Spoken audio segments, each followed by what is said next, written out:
Bonjour à toutes et à tous, bienvenue sur ma chaîne L'étincelle, les lectures intuitives.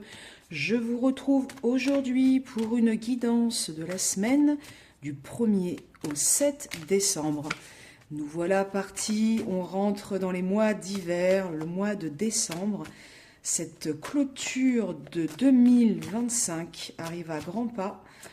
Comme je le dis depuis quelques semaines, année très chargée et qui nous demande beaucoup de clôture.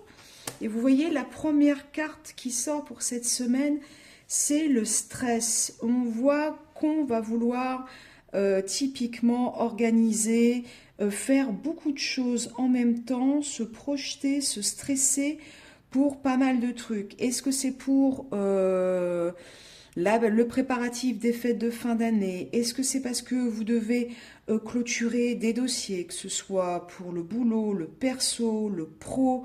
En tout cas, il y a beaucoup de choses qui vous agitent, le mental vous surmène, vous êtes voilà dans un surmenage, un surrégime, comme le montre ce personnage qui court dans tous les sens, qui est vraiment la caricature de l'homme orchestre.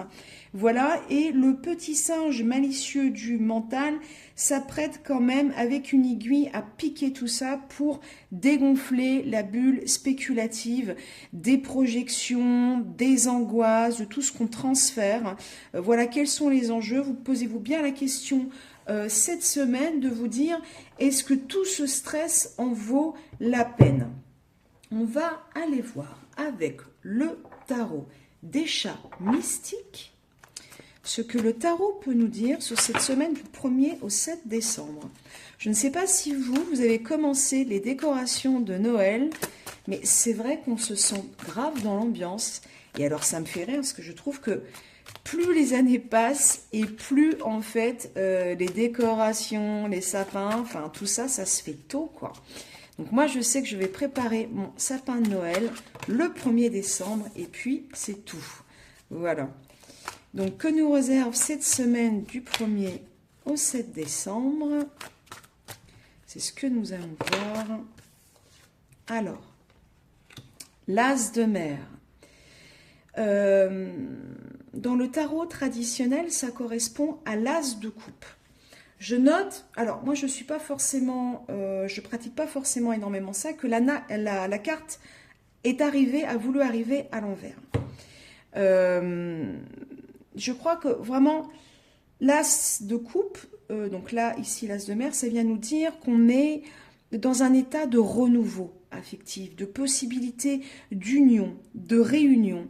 Mais vous voyez, la carte, elle a voulu sortir de base à l'envers et peut-être qu'on est coupé de cet élan ou de cette invitation à nous lier aux autres, à être vraiment dans l'union des cœurs parce que le stress, le mental nous y empêche. Voilà, je pense que vraiment, là, le tirage, c'est vraiment une méditation autour de comment on se coupe de nos émotions, de nos sentiments, peut-être de la façon dont on se met en relation avec les autres, parce que le stress, ça peut nous couper des autres, ça peut nous rendre un peu, oui, autistes, fermés, taiseux, voire parfois tranchants, agacés, et ça, évidemment, ce n'est pas très bon pour les relations. Du coup, avec les annales akashiques, on va voir ce qu'on peut travailler. Ah bah regardez. Oh, c'est beau. C'est la magie de Noël. Écoutez, oui, ce qu'on est amené à travailler, c'est la confiance en soi. C'est-à-dire que au lieu de tout vouloir projeter, anticiper, contrôler, de trop vouloir en faire, là, on vous dit, connectez-vous à votre cœur, soyez en relation avec vous et avec les autres avant toute chose.